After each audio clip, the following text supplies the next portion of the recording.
عن عائشة رضي الله تعالى عنها أن رسول الله صلى الله تعالى عليه وآله وسلم خرج من جوف الليل فصلى في المسجد فصلى رجال بصلاته فأصبح الناس يتحدثون بذلك فاجتمع أكثر منهم فخرج رسول الله صلى الله تعالى عليه وآله وسلم في الليلة الثانية فصلوا بصلاته فأصبح الناس يذكرون ذلك فكسر أهل المسجد من الليلة الثالثة فخرج فصلوا بصلاته فلما كانت الليلة الرابعة عجز المسجد عن أهله فلم يخرج إليهم رسول الله صلى الله عليه وآله وسلم فاتفق رجال منهم يقولون الصلاة الصلاة فلم يخرج إليهم رسول الله صلى الله عليه وآله وسلم حتى خرج لصلاة الفجر فلما قضى الفجر أقبل على الناس ثم تشهد فقال أما بعد فإنه لم يخفى علي شأنكم الليلة ولكني خشيت أن تفرض عليكم صلاة الليل فتوجزوا عنها صدق رسوله النبی الکریم الامین۔ بڑی محبت و احترام کے نال درود پاک کا نذرانہ پیش فرماؤ۔ الصلاۃ والسلام علیک یا سیدی یا رسول اللہ وعلی آلک و اصحابک یا سیدی یا حبیب اللہ۔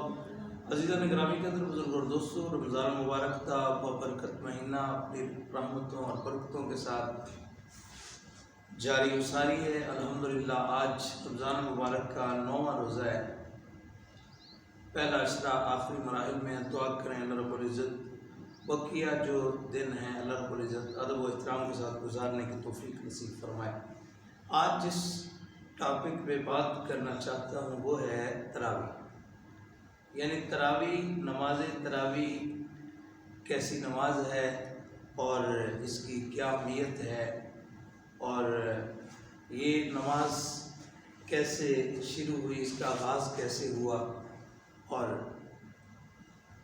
آج یہ کون سے طریقے پہ چل رہی ہے، کس طریقے پہ یہ عمل ہو رہا ہے، تو اس پہ مکمل بات ہوگی۔ جو حدیث مبارکہ میں نے پڑھی ہے یہ مسلم شریف کی حدیث پاک ہے، جس میں بڑی تفصیل موجود ہے۔ رسول پاک صلی اللہ تعالی علیہ وآلہ وسلم نے نماز تراویح کا آغاز فرمایا۔ اس کے ترجمہ اور اس کی وضاحت سے پہلے یہ دیکھتے ہیں کہ نماز تراویح جو ہے، تراویح یہ عربی زبان کا لفظ ہے، یہ تراویح ترویہ کی جمع ہے۔ ترویحتن جس کا معنی ہے ایک مرتبہ راحت لینا، یعنی تھکاوٹ دور کرنے کے لیے آرام کرنا، سکون کرنا، مشقت کو زائل کرنا، اسے ترویہ کہتے ہیں۔ تو ایک ترویہ کا معنی ہے راحت لینا، چین لینا، اور یہ ترویہ اس کو نام اس لیے دیا گیا کہ سمیت الصلاۃ جماعتاً وانما، ہاں اس کو یہ نام اس لیے ترویہ اس کو اس لیے کہتے ہیں کہ صحابہ کرام رضوان اللہ تعالی مجمعین جب یہ نماز تراویح ادا کیا کرتے تھے تو ہر 4 رکعتوں کے بعد 4 رکعتوں کی مقدار بیٹھا کرتے تھے۔ جس طرح ساری کتابوں میں عرب کی لغت کی جو کتابیں ہیں ان میں بھی یہ بات موجود ہے۔ ایک عبارت میں آپ کو پڑھ کے سناتا ہوں۔ وَإِنَّمَا سُمِّيَ بِهَا، یعنی اس کو تراویح نام کیوں دیا گیا؟ تو فرمایا لأن الصحابة كانوا يستريحون بين كل 4 ركعات، کہ صحابہ کرام رضوان اللہ تعالی مجمعین ہر 4 رکعتوں کے بعد یستریحون راحت لیا کرتے تھے، استراحت کرتے تھے، آرام کرتے تھے۔ کیوں؟ من اجل طول قیام فی الصلاۃ، تاکہ نماز میں ان کو لمبا قیام کرنے میں مدد مل جائے۔ یعنی یہ راحت اس لیے کیا کرتے تھے تاکہ مزید آگے جو رکعتیں پڑھنی ہیں ان کے لیے ان کو مدد مل جائے، ان کو قوت اور طاقت مل جائے۔ تو ترویہ اس لیے کہ ترویہ کا معنی راحت لینا اور سکون کرنا ہے۔ پھر فقہاء کرام نے اس نماز کو بعد میں ہر 4 رکعتوں کے مجموعے کو، فقہاء کرام نے 4 رکعتوں کے مجموعے کو ترویہ کا نام دے دیے۔ جس طرح زرقانی علی الموطا میں اس بات کی تفصیل موجود ہے۔ سمیت الصلاۃ جماعتاً فی لیال رمضان التراویح لأنهم اول ما اجتمعوا علیہا كانوا یستریحون بین کل تسلیمتین، یعنی اس لیے کہ دو سلاموں کے درمیان جو شروع ہوئی ہے جب یہ نماز، تو شروع میں نماز ادا کرنے والے جو لوگ تھے یعنی صحابہ کرام جو تھے وہ ہر دو سلاموں کے درمیان اتنی مقدار 4 رکعتوں کی مقدار راحت کیے کرتے تھے، اس لیے 4 رکعتوں کو فقہاء کرام نے ترویح کا نام دے دیا۔ تو 4 رکعتیں ترویح ہوئی، تو جب 8 رکعتیں ہوئی تو ترویحتان ہو گئی، جب 12 ہوئی تو ترویحات ہو گئی، تو جب 16 اور 20 ہوئی تو ان کو تراویح کا نام دے دیا گیا۔ تو نماز تراویح یہ تاریخ کے لحاظ سے یہ سنت ہے، اور ہاں سنت کون سی ہے؟ سنت موقدہ ہے۔ سنت موقدہ کیا ہوتی ہے؟ جو رسول پاک صلی اللہ علیہ وسلم نے خود اس کو باقاعدگی کے ساتھ ادا فرمایا ہو اور اس کو ادائیگی کے لیے آپ نے رغبت بھی دلائی ہو۔ مسلم شریف کی حدیث مبارکہ میں موجود ہے، کان رسول اللہ صلی اللہ علیہ وآلہ وسلم یرغب فی قیام رمضان من غیر ان یامرہم فیہ بعزیمۃ فیقول من قام رمضان ایمانا واحتسابا غفر له ما تقدم من ذنبہ، یعنی رسول پاک صلی اللہ تعالیٰ علیہ وآلہ وسلم رمضان مبارک میں لازم کیے بغیر اس نماز کی ترغیب دلایا کرتے تھے، شوق دلایا کرتے تھے۔ صحابہ کرام کو اس نماز پڑھنے کا بڑا شوق حضور دلایا کرتے تھے، اور یہ مختلف ثواب بھی حضور بیان فرمایا کرتے تھے۔ جس طرح یہ الفاظ موجود ہے، حضور ارشاد فرمایا کرتے تھے من قام رمضان، جو آدمی ایمان اور حصول ثواب کی نیت سے، یعنی ایمان کی حالت میں ثواب کی نیت سے جو آدمی رمضان کی راتوں میں قیام کرتا ہے، غفر له ما تقدم من ذنبہ، اللہ تبارک و تعالیٰ اس کے گزشتہ تمام گناہ معاف فرما دیتا ہے۔ تو اس وجہ سے یعنی یہ سنت موقدہ ہے، کیونکہ حضور اس کی ادائیگی کی ترغیب دلایا کرتے تھے۔ باقی رہ گیا یہ معاملہ کہ یہ نماز آغاز کیسے ہوا، اس نماز کا افتتاح کیسے ہوا، یہ نماز شروع کیسے ہوئی، تو اس کے بارے میں وہ الفاظ ہیں جو میں نے شروع میں پڑھے ہیں۔ مسلم شریف کی حدیث بھی، مسلم شریف میں بھی یہ الفاظ موجود ہیں، اور یہ الفاظ بخاری شریف کے اندر بھی موجود ہے، اگرچہ کچھ تھوڑا بہت فرق کے ساتھ ہے، لیکن یہ الفاظ میں نے پڑھے ہیں وہ مسلم شریف کے، وہ ہم پڑھتے ہیں، اس کا ترجمہ سماعت فرمائیں گے۔ روایت کرنے والے صحابیہ حضرت سیدہ ام المؤمنین حضرت سیدہ عائشہ صدیقہ طیبہ طاہرہ رضی اللہ تعالیٰ عنہ، آپ بیان فرماتی ہیں کہ ان رسول اللہ صلی اللہ تعالیٰ علیہ وسلم خارج من جوف اللیل، کہ رسول پاک صلی اللہ علیہ وسلم ماہ رمضان میں ایک شب نماز پڑھی۔ آپ نے ایک رات رمضان المعظم کی رات کو آپ نے نماز پڑھی، تو فصلی فی المسجد، آپ نے مسجد میں نماز پڑھی، فصلی رجال بصلاۃ، تو بڑے صحابہ کرام نے آپ کے پیچھے کھڑے ہو کر آپ کی اقتداء میں نماز پڑھی۔ فاصبح الناس، چونکہ یہ نئی نماز تھی، جب لوگ صبح گئے، لوگوں نے جنہوں نے نماز پڑھی تھی انہوں نے ان کو بات کی، جنہوں نے نہیں پڑھی انہیں جا کے یتحدثون بذالک، اس نماز کا ذکر کیا کہ آج حضور نے ایک نئی نماز پڑھائی ہے۔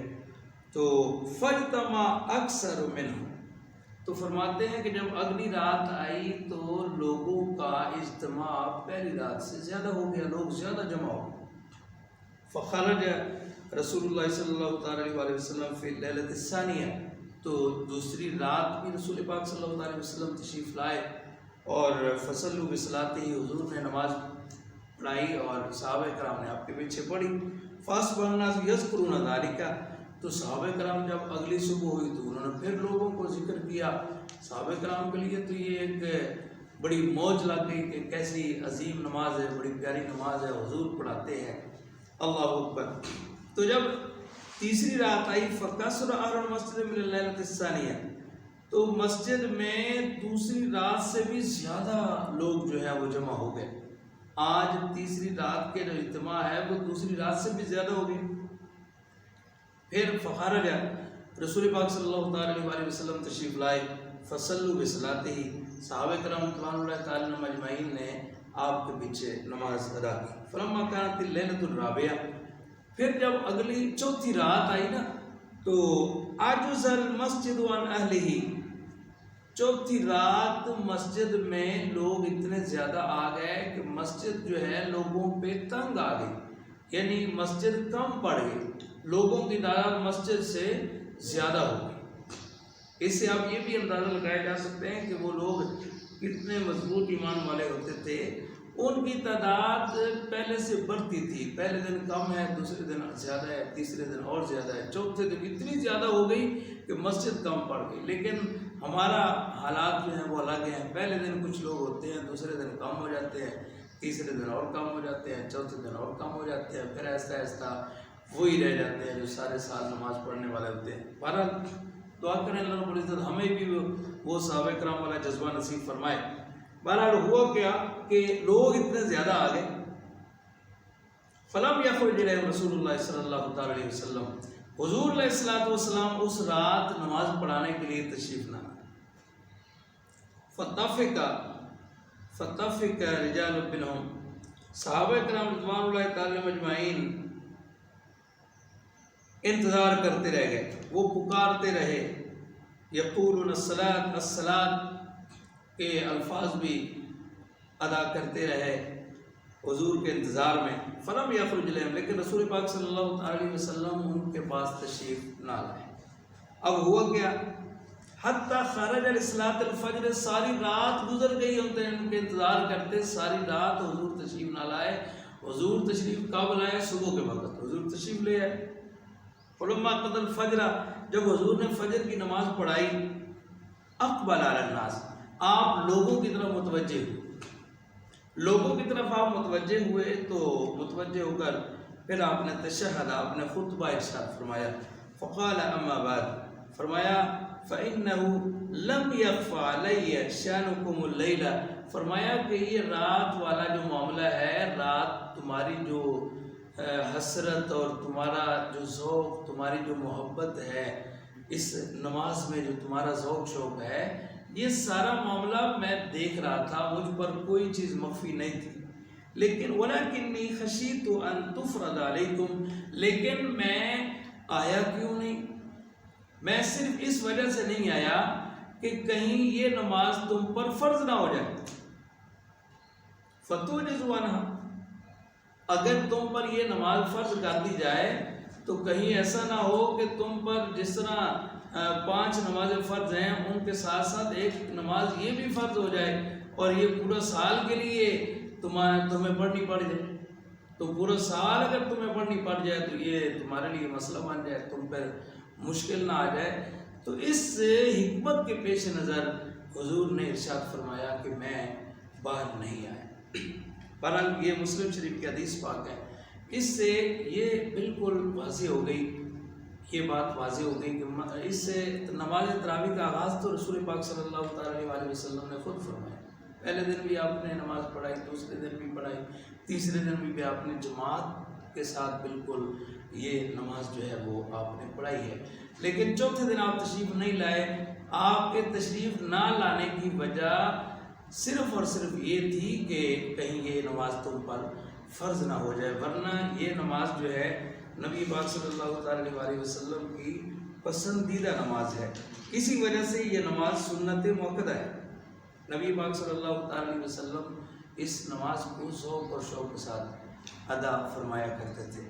پھر اس کے بعد جو ہے وہ جماعت کے ساتھ نماز نہیں ہوا کرتی تھی۔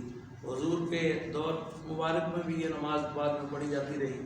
حضرت صدیق اکبر رضی اللہ تعالیٰ عنہ کے دور مبارک میں بھی پھر یہ نماز رمضان مبارک کی یہ نماز تراویح جو ہے وہ ادا ہوتی تھی۔ صحابہ کرام جو ہے وہ بڑے ذوق اور شوق کے ساتھ اس نماز کو ادا فرمایا کرتے تھے، لیکن باقاعدہ جماعت کے ساتھ یہ نماز تراویح جو ہے وہ ادا نہیں ہوا کرتی تھی۔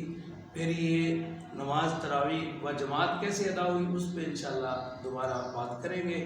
بہرحال یہ دعا کریں اللہ تبارک و تعالیٰ یہ جو پیاری نماز ہے، نماز تراویح، نماز یہ رمضان مبارک کی عبادات میں سے سب سے پہلی عبادت ہے۔ رمضان کے آغاز سے ہی اس نماز کا آغاز ہو جاتا ہے. روزہ تو بعد میں شروع ہوتا ہے نا، اس سے پہلے نماز تراویح ہوتی ہے.